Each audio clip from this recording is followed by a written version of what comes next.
अस्सलाम वालेकुम students, I hope you are fine. आज हम बायो के लेसन में पढ़ेंगे ecosystem balance and human impact.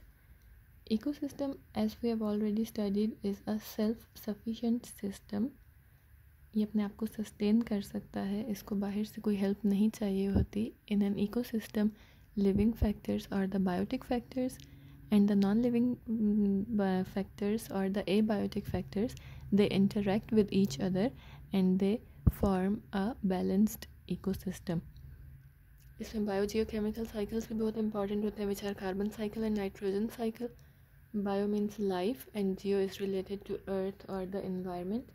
और ये बायोजियोकेमिकल साइकिल्स में nutrients at one stage they become a part of living things and then they are returned back to the environment और इस तरह ये रिसाइकल होते रहते हैं. लेकिन प्रॉब्लम कब अराइज होती है एक बैलेंस्ड इकोसिस्टम में, जब human beings they try to modify and change the environment और ये सारे का सारा बैलेंस उस वक्त अपसेट हो जाता है. ये एक पॉन्ड इकोसिस्टम है which is naturally very balanced और इसमें ये सेल्फ सफिशिएंट इकोसिस्टम है. लेकिन जब इसमें ह्यूमन बीइंग्स अपनी एक्टिविटी स्टार्ट करेंगे तो it will start to be degraded या ये ख़राब होना शुरू हो जाएगा. कुछ ह्यूमन इम्पैक्ट्स हम पढ़ेंगे which are global warming, deforestation, acid rain, over population and urbanisation. ये सारे वो इम्पैक्ट्स हैं या वो इफ़ेक्ट्स हैं जो कि हमारी इन्वायरमेंट के ऊपर होते हैं ह्यूमन बीइंग्स की एक्टिविटीज़ की वजह से. सबसे पहले हम पढ़ते हैं ग्लोबल वार्मिंग. ग्लोबल वार्मिंग का मतलब है कि हमारी अर्थ का टेम्परेचर इंक्रीज़ हो रहा है, ज़्यादा हो रहा है. And it is a result of green house effect. Green house effect को समझने के लिए हम सबसे पहले देखते हैं कि what is a green house, और इस ग्रीन हाउस इफ़ेक्ट को इससे रिजेम्बलेंस दी गई है. Green house effect is basically a structure जो कि बनाया जाता है प्लांट्स की ग्रोथ के लिए. इसके अंदर it is made up of glass, जिसकी वजह से हीट इसके अंदर आती है और ट्रैप हो जाती है, इससे बाहर नहीं जा सकती. और ये इंक्रीज्ड टेम्परेचर प्लांट्स की ग्रोथ के लिए बहुत बेनिफिशियल होता है. बाहर टेम्परेचर जितना भी कोल्ड हो उससे कोई फ़र्क नहीं पड़ता, प्लांट्स अच्छे तरीके से ग्रो करते रहते हैं. ये इस ग्रीन हाउस की बात है कि इसमें हीट ट्रैप हो जाती है. जब हम ग्रीन हाउस इफ़ेक्ट की बात करते हैं तो हम ये बात करते हैं कि हमारी अर्थ में हीट कैसे ट्रैप हो जाती है और वो बाहर नहीं जा सकती, जिसकी वजह से हमारी अर्थ का टेम्परेचर इंक्रीज़ हो रहा है. यहाँ पे ये ग्रीन हाउस प्लांट्स के लिए बेनिफिशियल है. लेकिन जो ग्रीन हाउस इफ़ेक्ट की हम बात करते हैं, जो अर्थ का टेम्परेचर इंक्रीज़ हो रहा है वो हमारी अर्थ के लिए हार्मफुल है. और उसकी रीज़न कुछ ग्रीन हाउस गैसेस होती हैं जिनको हम GHGs भी कहते हैं. इसमें से कुछ गैसेस जो है ये नेचुरल होती हैं, जो कि water vapours, carbon dioxide, methane, ozone और नाइट्रस ऑक्साइड है. और ये क्लोरोफ्लोरोकार्बन्स जो हैं ये मैन मेड होते हैं, ये नेचुरली नहीं पाए जाते. They are release in the environment due to human activities. इनमें क्लोरीन, फ्लोरीन्स और कार्बन्स के ये कंपाउंड्स होते हैं. सबसे पहले ये 1930s में मैन्युफैक्चर हुए थे. इनकी कुछ प्रॉपर्टीज़ हैं जो कि बहुत यूज़फुल हैं. ये केमिकली अनरिएक्टिव होते हैं, इनफ्लेमेबल होते हैं, गुड हीट एब्सॉर्बर्स होते हैं और ह्यूमन बींग्स के लिए नॉन टॉक्सिक होते हैं. और इन प्रॉपर्टीज़ की वजह से इनकी मैसिव प्रोडक्शन और यूज़ स्टार्ट हो गया था एयर कंडीशनर्स, रेफ्रिजरेटर्स और स्प्रेज़ में. लेकिन ये नहीं सोचा गया कि इनके हार्मफुल इफ़ेक्ट्स भी हो सकते हैं. ये क्लोरोफ्लोरोकार्बन्स जो हैं ये ओजोन डिप्लीशन का या ओजोन की डिस्ट्रक्शन का सबसे इम्पॉर्टेंट कॉज होते हैं.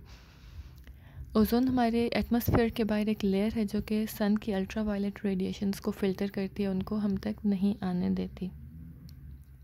इस डायग्राम से आप ग्रीन हाउस इफ़ेक्ट को अच्छी तरह समझ सकते हैं कि जो सोलर रेडिएशंस या सन की रेडिएशंस होती हैं, some of them are absorbed by the earth surface, कुछ reflected back into the space from the atmosphere, और कुछ है वो अर्थ की सरफेस से टकरा कर वापस चली जाती हैं. अर्थ से वो इंफ्रारेड रेडिएशंस एमिट करती है, लेकिन ये रेडिएशंस स्पेस तक जाने की बजाय इन ग्रीन हाउस गैसेस में ही ट्रैप हो जाती है और यहीं पर रह जाती है और अर्थ का टेम्परेचर इंक्रीज़ हो जाता है.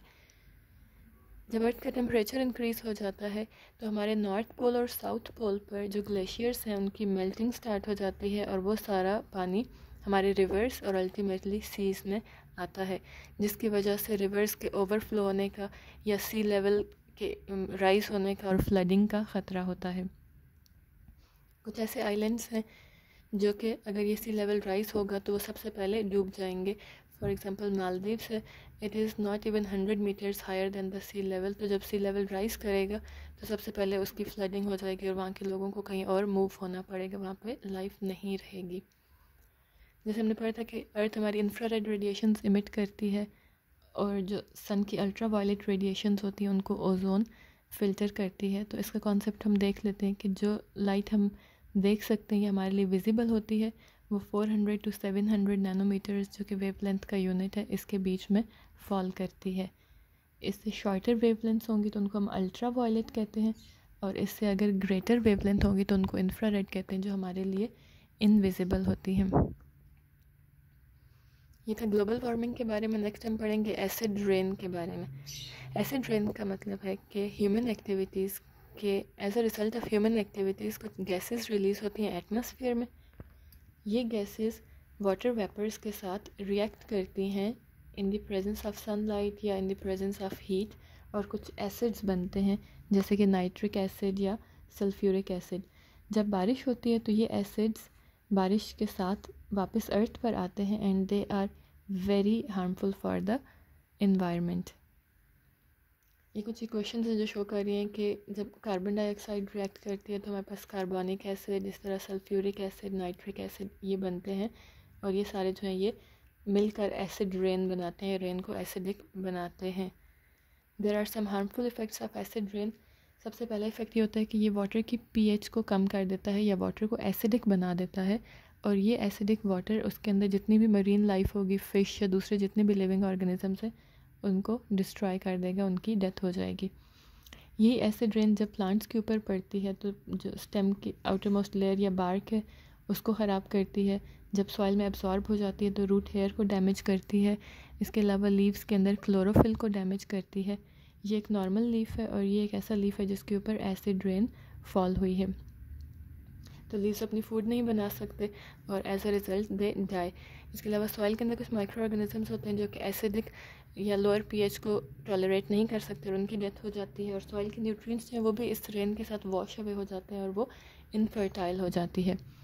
यही एसिड रेन अगर मेटल्स पर पड़े तो उनको इरोड कर देती है। इसके अलावा पेपर, फैब्रिक या लेदर के प्रोडक्ट्स को भी वीक कर देती है, कमज़ोर कर देती है, और हमारे जो बिल्डिंग मटेरियल्स हैं like limestone, marble, mortal and steel इन सब को वीक कर देती है, जिसकी वजह से हमारे मोनूमेंट्स और स्टैचूज़ और दूसरी बिल्डिंग्स को ख़तरा होता है।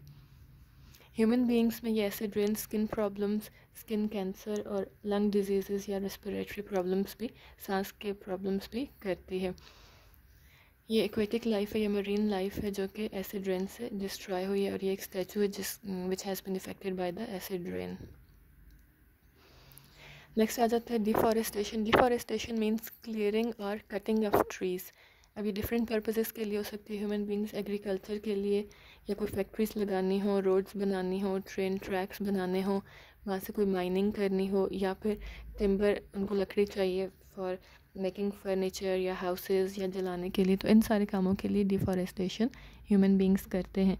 कभी कभी इनडायरेक्ट डिफॉरेस्टेशन भी करते हैं, जिसका मतलब है कि अगर किसी भी एक एरिया में कोई पेस्ट्स प्रेजेंट हैं और उन पेस्ट्स को कोई दूसरा एनिमल प्रीडेट कर रहा है और ह्यूमन बींग्स उस दूसरे एनिमल को ख़त्म कर दें तो उन पेस्ट्स की पॉपुलेशन इंक्रीज़ हो जाती है और वो उन सारे ट्रीज़ को डिस्ट्रॉय कर देते हैं, खा लेते हैं, ख़त्म कर देते हैं।